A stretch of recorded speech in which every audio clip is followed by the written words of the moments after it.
పిల్లల్లో ఈ మధ్య కొత్త రకం జ్వరం వచ్చిందండి. ఈ గొంతంతా బాగా వాసిపోతుంది, మింగనివ్వదు, విపరీతమైన జ్వరం వస్తూ ఉంటుంది, ఒళ్ళు నొప్పులు కూడా వస్తాయి. దీన్నే మమ్స్ అంటారు. తెలుగులో మన వాళ్ళు తేలిగ్గా గవద బిళ్ళలు అంటారు.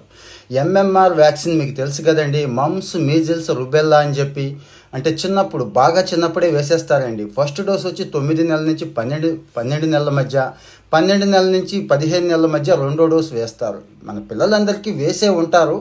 ఒక్కసారి చెక్ చేసుకోండి. వెయ్యకపోతే కనుక ఇప్పుడు ఇమ్మీడియట్గా వైద్యుడిని కాంటాక్ట్ చేయాలి. విషయం ఏంటంటారా, ఇది ట్రాన్స్మిషన్ జబ్బండి. అంటే ఒకళ్ళ నుంచి ఒకళ్ళకి ఈజీగా వ్యాప్తి చెందుద్ది. తుమ్మినా దగ్గినా పక్కనున్న పిల్లలకు వచ్చేస్తుంది. కాబట్టి మాస్క్ కంపల్సరీ చేయాలి.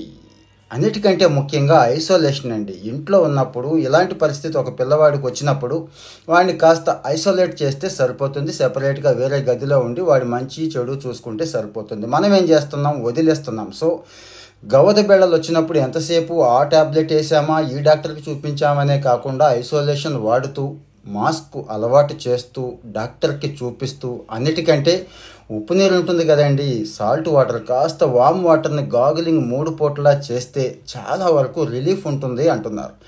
మరీ ఎక్కువగా ఉందనుకోండి, అంటే పిల్లవాడు ఇంకా బాగా ఎక్కువ ఇబ్బంది పడుతున్నట్టయితే మంచి డాక్టర్ని కన్సల్ట్ చేయండి. కేర్ తీసుకోండి. జాగ్రత్త.